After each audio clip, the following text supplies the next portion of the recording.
Hey there, YouTubers. Digger coming at you with a little bit of Saturday fun day thing. I'm gonna go up and see my buddy Bobby J.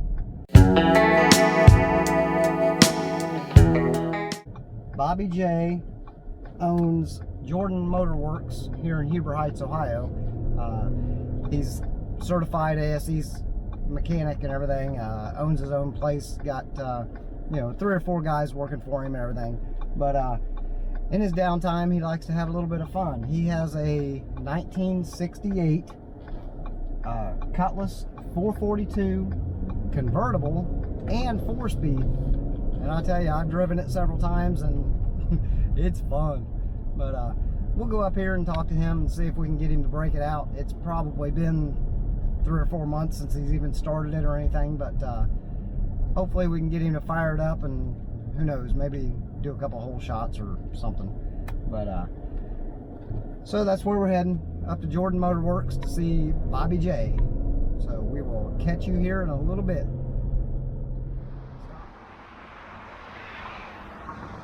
Welcome to Jordan Motorworks.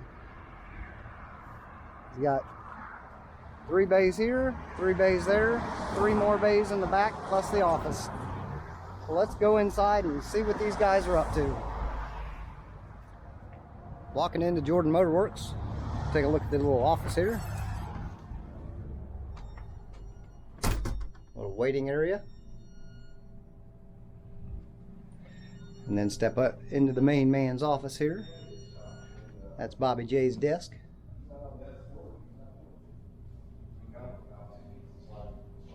Another little desk over here. Of course, he's got his private office back here.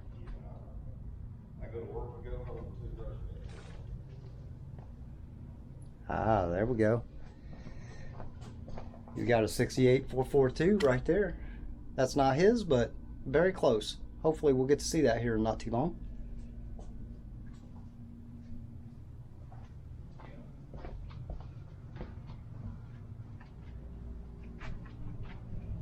He's out there talking on the phone to somebody. Yeah. Of course, you got to have that security system.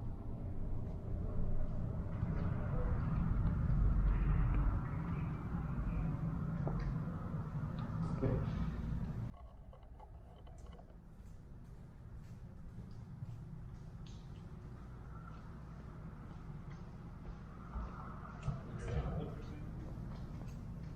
How are you, Dig? What's happening? How are you doing today? Alrighty, how you doing? Doing wonderful. Cool.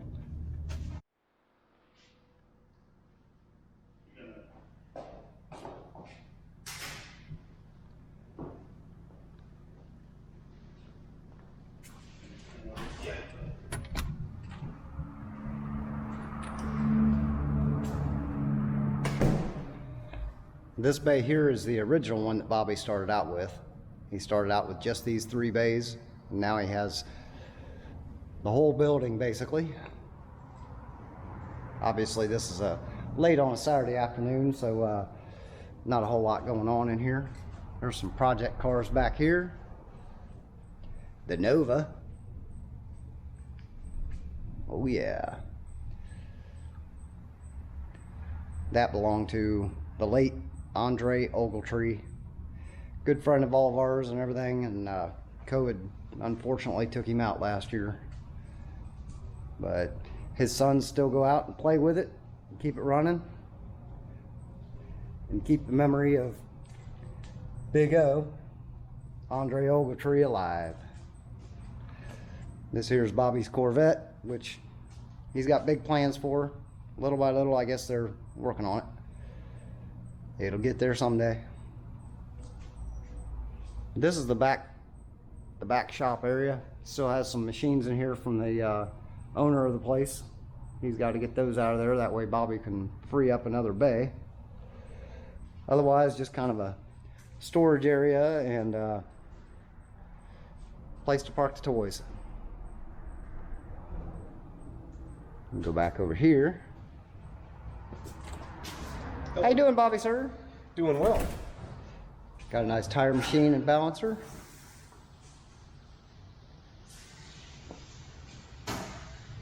Just don't mind me.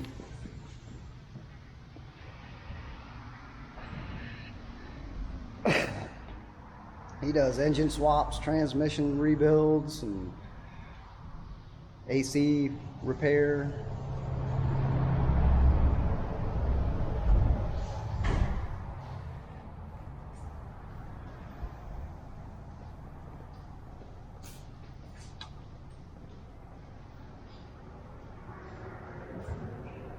I like that little guy on the pole up there.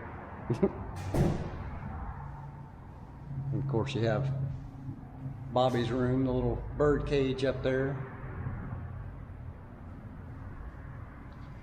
So we'll walk back over to the other side of the shop, where the AC is. It's air conditioned over here.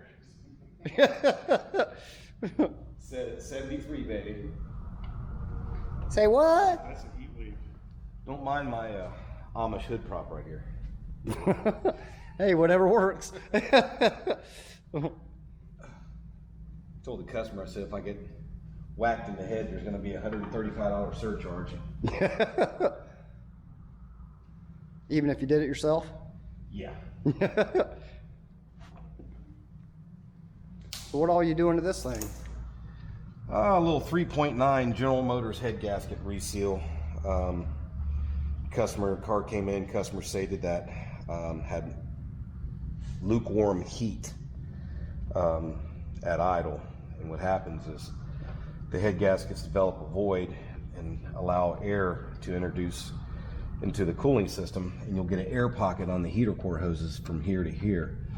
So generally you can pull this clamp off, fill this hose up full of premix antifreeze, and then you'll be fine. But this particular customer, this belongs to his son, which is a junior at a local college. So we all know our kids don't tell us anything until it's actually too late. Right. We caught this one before he goes back to school on Monday, so I'm spending my weekend getting this together for him. So I actually have a son, freshman in college right now at Otterbein University, so I would want someone to take care of my kid the same way. So it's what we do here at Jordan Motorworks, customer service. Well, and here it is, late on a Saturday afternoon, and you're still getting it. Yep. DP&L and Vectron Gas doesn't care about the day of the week. They say get it done. That's what we're doing. Placing all the O-rings and seals. That's seen better days.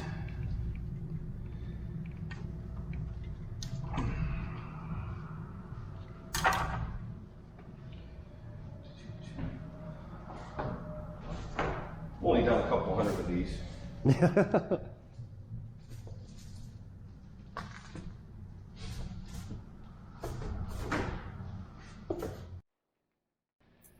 How we doing today, Bobby J? Another fine day here at Jordan Motorworks. So why don't you tell me a little bit about your history, your background, and when you started Jordan Motorworks and how it's all been going? Well, I've always played with cars. Started off in the 80s, back in the old car stereo days, hooking up amplifiers and boom boxes, and it kind of morphed into working on cars. My first car that I was able to purchase was a 1984 Chevette. So that is a prime candidate to turn you into a mechanic. Yes, it is. So I've had a couple of those myself. yep. So started wrenching on those things, and officially, first dealership I worked at was actually, Get the picture with you. yeah, first dealership I actually worked at was the old Joseph Oldsmobile. There's a call. I'll pause it whenever. Was the old Joseph Olds in Dayton, down over by the Salem Mall. Started off as a pre-delivery service technician, and did that job for a couple years, and it kind of windowed. So I noticed some of that was back in the Dale Earnhardt days. You know, I really, was enamored by all the merch that they had at the parts department, and I wanted to be a NASCAR pit mechanic. So Who didn't? yeah. So a guy by the name of Kevin Bohannon gave me my first tool set, and I started, working on some of the old 307s, and getting into the 3100s and 3400s that were available back then, and decided to pursue my career as a technician. So at that point, decided to go to Sinclair Community College in 2001 to officially get a degree in automotive education, automotive science. Successfully completed that program. During that tenure, I was working at Fairborn Buick, which was the old Steve Tato Buick in Fairborn, and that dealership was going through a changeover of owners, and kind of a smaller dealership. So ended up had a good job offer from Martin Chevy Olds, which was in New Carlisle, the old Hopkins. Stayed there about 8 years. Then the owner actually tragically passed away in a motorcycle accident, and so there was change of hands again. And during the 2008 GM bailout, they received the FedEx doom letter on a Thursday that said cease and desist operations. So that dealership actually was closed by General Motors. Wow. And within 15 minutes of that letter arriving, Dick Lang from Lang Chevrolet in Beaver Creek, as well as Steve Ash from the Sinclair Automotive Department, he was the chair of that department, walked through the front door of the dealership and told me to pack my tools. I was needed elsewhere at a very prestigious, the oldest, and in my opinion, the best, classiest dealership in Ohio. Dick Lang was a very accomplished race car driver, and very accomplished engineer for the General Motors race division. Well, and I can tell you, 54 years old, Lang Chevrolet has been in the Dayton area for as long as I can remember. Yep, I still have my old shirts. But Dick Lang actually ended up passing away about 8 years after working there. After I'd been there 8 years, from cancer, and so the Schmidt Automotive Group purchased the franchise. And at that point, nothing against the Schmidt family, wonderful family, wonderful operation, but it was just too corporate for me. Yeah. There wasn't the one-on-one customer service rapport with the customers, and that's what I built my business around, is customer service. Right. And decided after that, at that point, my wife and I, we had 4 small children, two teenagers and 2 small children. 2 more popped up after that. We have 3 boys, 3 girls now. That's why I always work. But ended up just probably the hardest working man in Dayton, right there. one of them. He's the hardest. No, I wish. But ended up just doing a cost analysis. If the fuel, driving back and forth to Beaver Creek from Huber Heights.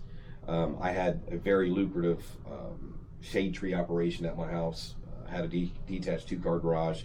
I was working on more things at home and building my name in the community as a pretty solid technician.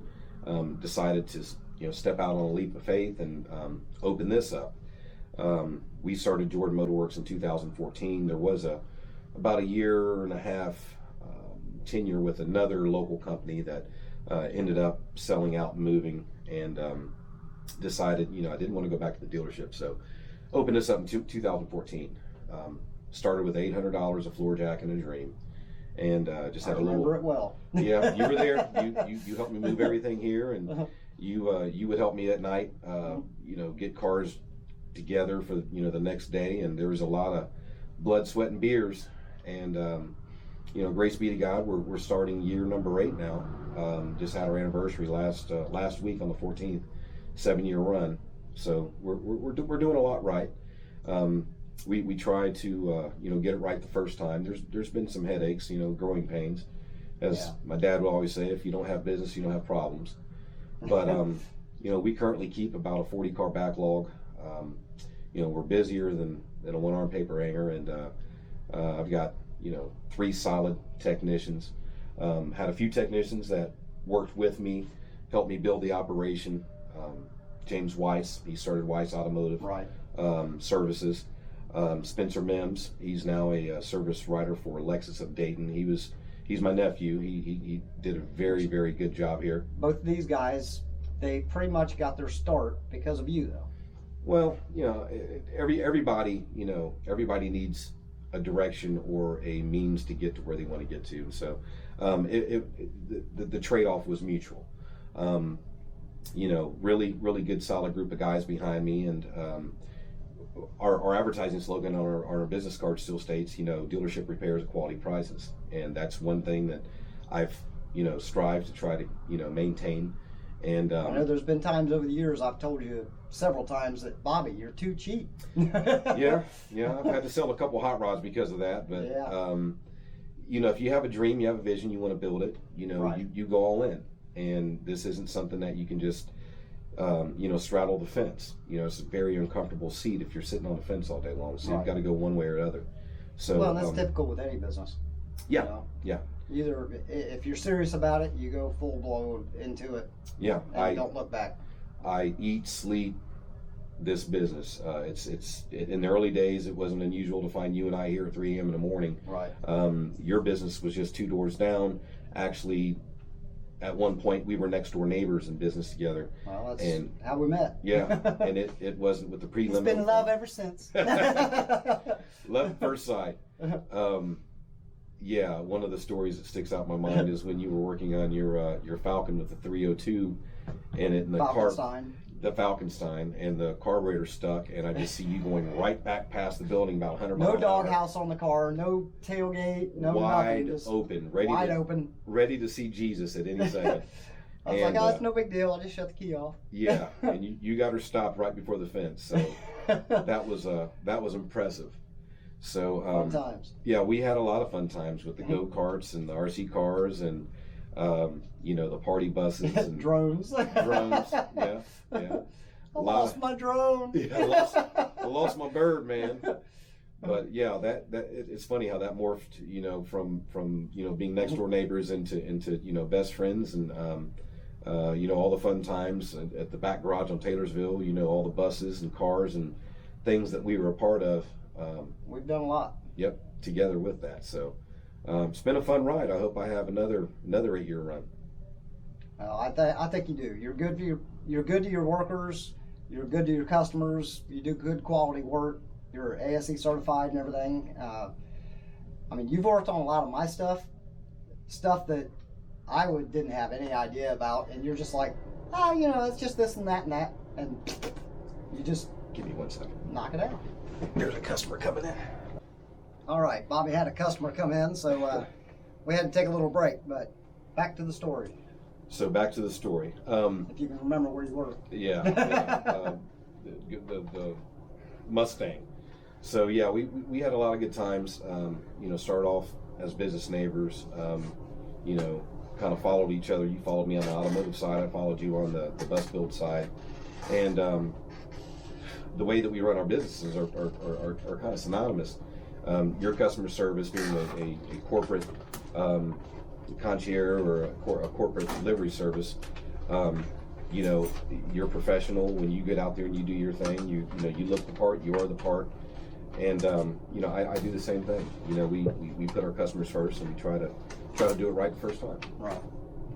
Well, that's the whole idea. So I think you're doing very well. Well, I've always been happy and proud of you.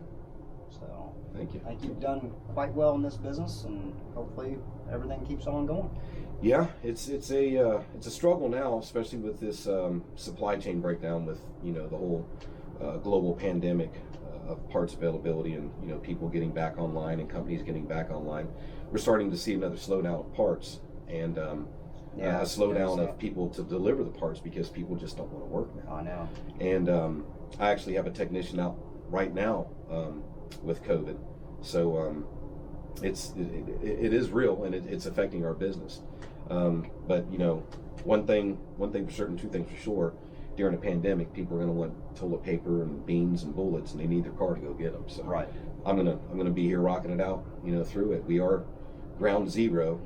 A person's automobiles, one of the most unsanitized places that you can actually work.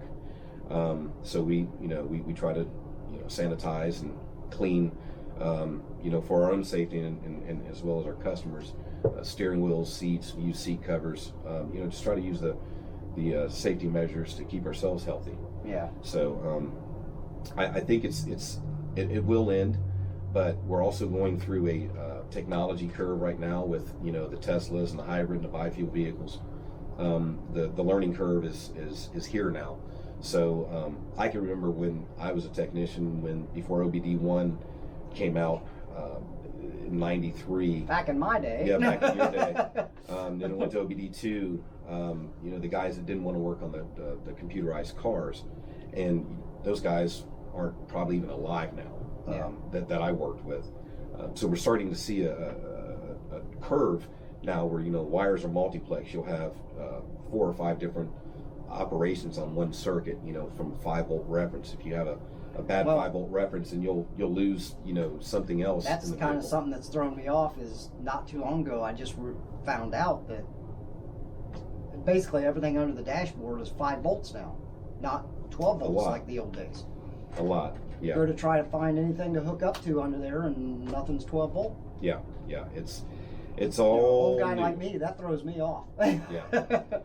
Yeah, and the repair manuals, there's not a set Chilton's guide anymore where you can go to the parts store. You can for brand vehicle specific stuff, but just the software that I have to subscribe to every month is as much as some people's house payments. Oh yeah. On top of staying ahead of the curve for technician tools, scan tools. Oh, I know that one scan tool you've got out there was how much? About 15 grand. That was before the diagnostic card. Right. But it also makes sense. But if you're going to do the job, you got to have the right tool. Yeah, and especially AutoZone, it upsets technicians. AutoZone's running a thing now. I think they text something, but they'll do a free diagnostic scan of your vehicle, and they'll give you a breakdown of what the suspected golden shotgun. If you shoot something with a shotgun, it's going to scatter and you may hit it, but it's not. They're not mechanics. They're not mechanics, and basically, when you get a check engine light on or a trouble code, people say, well, P0300 misfire. Well, I need spark plugs. It can be low compression. It can be an injector. There's something else triggering it. So you have to follow the 3 C's: customer complaint, the calls, and the correction. And just because you have a trouble diagnostic code, I kind of liken it to a neighborhood. You go to AutoZone, you get your car scanned, and they'll say, well, you need to replace this part. Well, a good diagnostic guy or a good technician will actually correlate that trouble diagnostic code to a neighborhood, and then he'll isolate it to a street, and then he'll isolate it to a house, and then he'll isolate it to, is there a swing set in the backyard with a tire on it? So, metaphorically speaking, that's automotive now, is that you have to be accurate and you have to pinpoint everything right the first time. Troubleshooting is not just troubleshooting; it's a science now. It is a science. I know two people in the local area. All they do is just diagnose vehicles all day long for $100 a pop, and they're living very well, a lot better than me. But that being said, the curve is changing. We're going to start seeing a lot more autonomous vehicles, and it's going to take a special breed of technician to effect a repair on those vehicles. Yeah. So younger guys watching this channel, or guys that have kids, want to push their kid into a trade school, push them down to Sinclair, push them to CTC or a joint vocational school. In our day, if you went to a joint vocational school, it meant that you were washed out and you couldn't handle a real high school. Right. Well, I tell you, now that I look back at it and everything, I wish we would have had stuff like, what they call that, the Motor Institute, and these colleges that I could have went to, and Wyotech and Wyotech and stuff like that. Yeah. These places are awesome nowadays. Yeah, they're building careers. They are. And these guys will last a long time. Sometimes I wish I was 10 years older. Other times I wish I was 20 years younger. Yeah. Yeah. So the curve is changing. It's here. The hardest part of my business right now is finding the right talent. I'm always looking for fresh talent, good talent, because you can never have too many good technicians. However, with I work on a very business industrial complex. There's Dayton Freight, there's FedEx, there's Peloton, there's Clark Power Systems for forklifts, and they all have help wanted signs out front. Right. Entry level, graduate high school, help wanted signs for 21, 22 bucks an hour. And when I left the dealerships, you know, I was in the high 20s. But you know, it's hard to influence or coerce a younger person to go to a trade school, spend 50 grand in education, Right. spend another 100 grand in tools. Well, and that's another thing that we haven't even scratched into, the amount of money you've got wrapped up in tools. Yeah. I mean, you know, people always say that, you know, stuff about mechanics and their tools and everything, but I never realized how much money a mechanic puts into the tools until I started hanging around with you. Yeah. And that's just what I have here. And it's ridiculous. It's Yeah. ridiculous. Yeah. You know, Yeah. I mean, you can go to Harbor Freight and buy a hammer for 20 bucks. You buy one to Snap-on, you're going to spend 120 bucks. Yeah. But what are you going to do with that tool? Yeah. You know, Snap-on is my Harbor habit. Freight tool might be good for 6 hits. Mhm. That Snap-on tool is going to be good for 600. Yeah, you buy a 3/8 ratchet from Harbor Freight, you know, no disclaimer here, but you buy a ratchet from Harbor Freight, you may lose a tooth or an eye. Well, you Harbor know, Freight tools are for the occasional user, Yeah. not for the guy like you that yeah. busting, you know. Although their new busting Icon buttons. line, I have their Icon sockets. They're co-branded by Snap-on. Their automotive jack is the same, you know, Snap-on jack. So they're doing a good job of you know, quality Yeah, control. they've stepped up. Yeah. But, you know, once again, trying to get that young kid to invest the money into that when they can walk right into Dayton Freight or, you know, Clark and make 20-something dollars an hour right out of high school. Well, you have to want it. You have Yeah. to want to be a mechanic in order to do this stuff nowadays. Because It's a passion. It really is. I mean, like I say, the amount of money I've seen you put out into tools, I mean, there's no way I could do it. Yeah. You know. I couldn't do it all over again myself either. You know, I consider myself rich in family and health, but if I sold all my tools right now, I probably could buy a nice yacht. I wouldn't doubt it. And that just may come one day. You know, I'm almost 50, so you know, the arthritis that's another byproduct of working on cars. You know, the arthritis is there, and you know, you're not as fast as you used to be, and you know, you've got to wear cheater glasses now Vision to not actually as good. look at the sockets, and Yeah. yeah, it's fun. So. But it's always challenging, isn't it? It is. But you know, you do get to work on some of the cool projects. Like I'm sure you went to the back shop and you know, saw the Nova and the Corvette, and you know, all the cool projects, and you and I've been a part of. You know, your Falcons, my Impalas. You know, you both 42 Cutlass. Yeah. You and my at that time 4-year-old daughter pretty much assembled that by yourselves, because I was working at the shop, and you know, you and I dropped the engine, but you put the transmission in and you timed it and you got it all together, and we had that ready for my father for Father's Day, 2017. Yeah. So that was a very special moment, you know, to get that completed for him.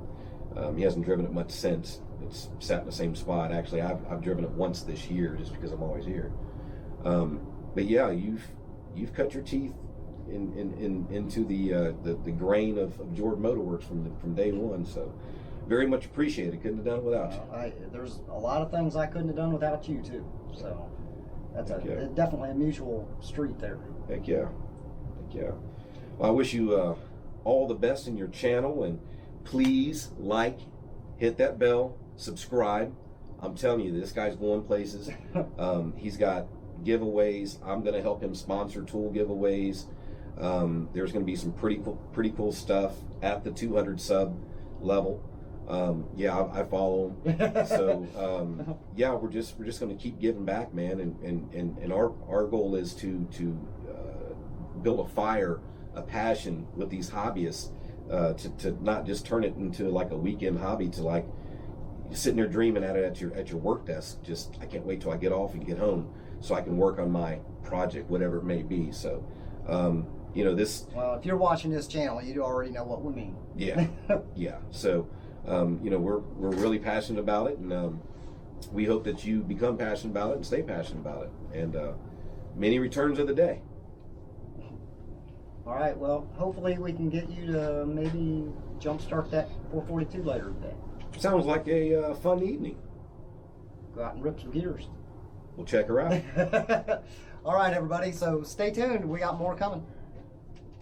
Stop. You never heard this thing run, have you? He says he has. You had it at the shop one day. Woo, he farted. No, you didn't fart. That was not a fart. Smell my net. Tell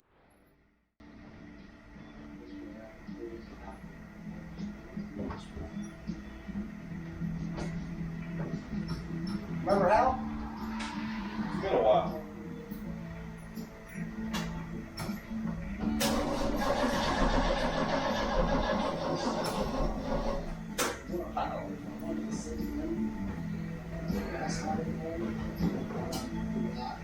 It recording? Stop.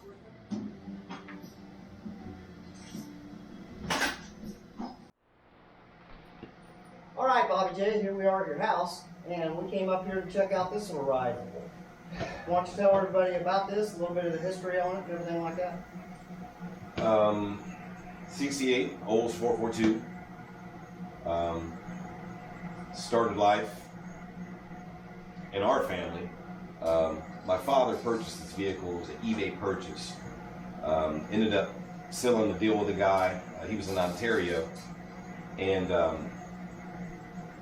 his cousin, my second cousin, picked up a really nice clean W30 67, white, black interior, rock crusher trans, beautiful car. So, of course, them being competitive, Dad was after this body style, which was the first changeover body style in 68. Kind of the Chevelle looking big boat 60s muscle GM. And ended up sealing the deal, made the trek on September 11th, 2001. Made it across the border about 6 o'clock in the morning or whenever the border opened up. Made the deal with the gentleman. This actually was the run of the litter. There were 11 other 442s of various stage quality, from concourse, show to project, and this was like second to the last one that he had that wasn't really desirable. Ran fine. Olds 350 rocket, Rochester 4-barrel, 320 or no 373 gears. Of course, 4-speed. Picked it up, no drivability issues. Made it back to the border. Crossed over the border exactly 9 minutes before the first plane hit the World Trade Center, and no more than 30 minutes after that, our cousin in tow in his Olds Cutlass was detained until they opened the border up. So quite a long time. You guys squeaked through. Yeah, we got through. He didn't. So, you know, all the way home, you know, Dad's driving this car, reliving his yesteryear. We're having fun, and he starts picking on 65 Mustangs and, you know, 81 IROCs or Camaros. And he just kept goating it at the light and just, you know, hammering on it. And I said, Dad, what are you doing? He said, I thought he'd want some. I said, Dad, he doesn't want some. He said, well, that's the name of the car, want some. And it stuck with the car. So drove the car a couple of years, went to the car show scene, but really put some miles on it, put like 50,000 miles on it in probably 3 years. No drivability issues. Leaving a car show one day, not me, Dad. I'm the mechanic. In other words, Squeeze. you knew better. Yeah, I knew better. I'm not trying to hear that story, man. What did you do to my car? Come on, man. I mean, so, you know, squeezed her a little too hard and ended up popping the motor. So found another 350 rocket that was back when Craigslist was big. Found one on Craigslist, and then also found another one on MySpace. So decided to throw a cam in it and had a line board, and the block was saddled. So had to find another motor. Found a 455.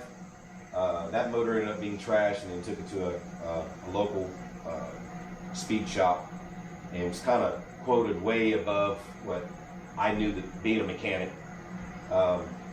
you know, what it costs to get something, you know, reconditioned in line board, and even if they want to build a short block and, you know, balance it and everything else. Numbers weren't right, so ended up finding very, very great guy, accomplished racer, master, all engine builder Jesus, Tim Lauterbach from Alton James Racing here in Dayton, Ohio, or Alton James Machine Shop. Really did a phenomenal job. He built the motor 15 years ago, and it doesn't have a drip on the oil pan. I mean, everything was torqued to spec, put together, just, you know, phenomenal job. So I kind of fast forwarded a little bit. That's the motor is currently in it now. So 400 plus. Not really happy with the car, but it's a driver. It's not a racer. It's not, you know, it's just a cruiser. But when Dad popped the first motor, I was working at a dealership, Martin Chevy Oils up in New Carlisle, which was the old Hopkins Chevrolet. And my service manager at the time, Jeff Maines, great guy, let me park this car for almost a year inside the dealership to actually recondition it. And it became a conversation piece with customers coming in to buy parts, because it was an open floor plan, really, you know, really nice dealership. So I put the motor back together before this build one time, and Dad popped that motor too. So Dad's got a heavy foot. yeah, it's, you know, the older your parents get, the more children they become, and you become the parent. So it's been in my possession currently, well, since you and I've been friends, going on 9 years, 8 years, 9 years. So this last go around, Digger and I, in my back garage, had a really nice setup with a lift. Spent about 30 days, 40 days, just putting the motor back in. And I was working around the shop. I could have done this at my shop, but The motor hadn't been in it for years. yeah, I mean, this car lay dormant for almost 6 years without an engine in it. So he had to go around and find all of the parts that he had, Yeah. find out where they all were, and make sure that everything was good and everything like that. Yep. It's, you know, lots of knowledge with the Chevy small block stuff, but, you know, Pontiac and Olds, that's like asking for, you know, give me 2 more lashings, please. You know? So yeah, Digger. I mean, But he hates Fords. right here, baby, right there. That's a Ford. I would be at work, and, you know, I come home at night, and, you know, Digger would have more done, more accomplished, and while he was working on his own project. So it's kind of cool, you know. Guys, you ever want to do something special for one of your friends? Build a car for them. You know what I mean? Just, or throw an alternator on for them while they're doing something else. Man, that means a lot. That's, screw homework. I mean, that's, don't write a card. So anyway, as the car sits, it's probably only been driven, and I'm just, because I've had other hot rods, I was racing for a while, got out of racing, lost my best friend, Andre, and you know, when he was gone, I just stopped racing. So his boys, Spencer Jonas, they continue, and they're doing a phenomenal job with it. So anyway, Got a little video of the Nova a little while ago. yeah, So that'd be in there. yeah, and you still have a model you're building too. Yeah. So yeah, just now it's on the cruising. I had a really badass custom wagon for a while.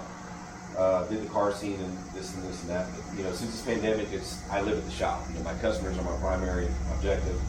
So I don't even get a chance to drive this. I actually have 2 beautiful one Neapolitan Mastiff and a Connie Corso. So they're massive. They're larger breed dogs. This is their space. There's their common area.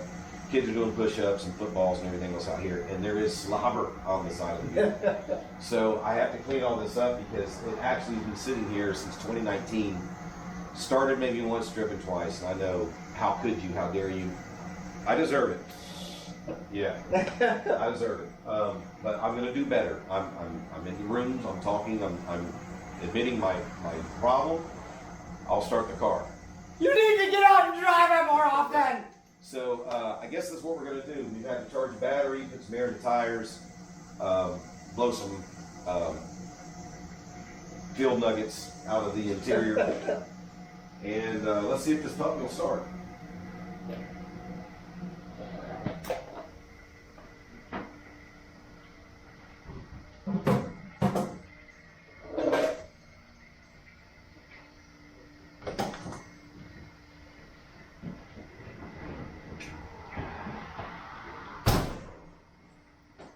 neutral again?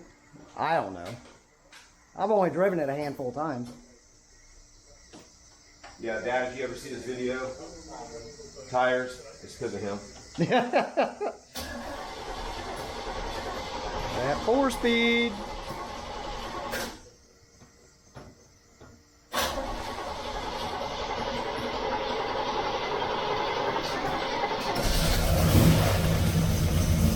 It's alive!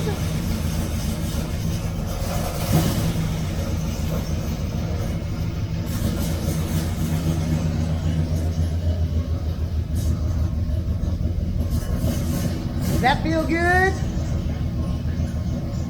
Yes, sir. I feel like a winner, Coach.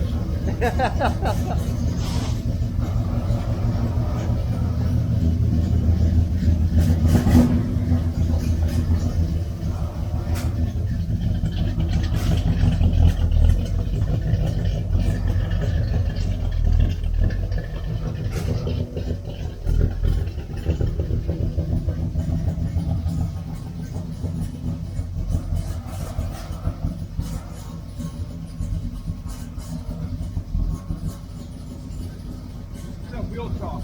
Wheel talk. Front wheel.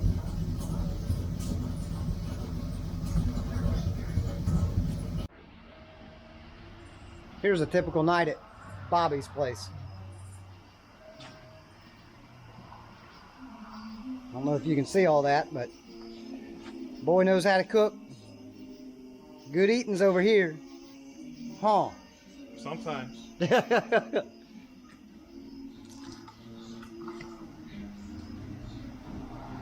Got the 442 back in the garage. He says he's going to get it all cleaned up and inside and out and everything like that before we do a road test with it. So, might be a week or two, but we will definitely get back to him.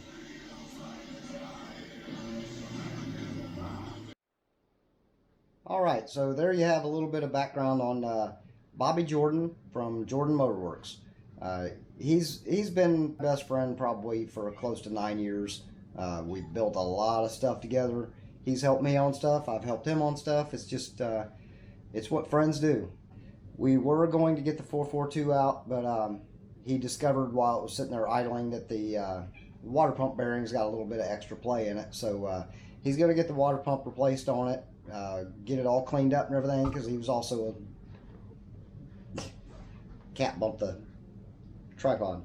But you know, Bobby wants to get it cleaned up and everything. He was a little bit embarrassed because, you know, it's been sitting in there in his garage now for a couple months, kind of becoming a little catch-all and everything. So he just wants to get it all cleaned up, tuned up and everything like that, and then we'll go out and we'll make a badass video. So until then, we will catch you on the flip side. Digger and Crystal are out, and remember, the party starts here. Digger is out. Huh, Crystal?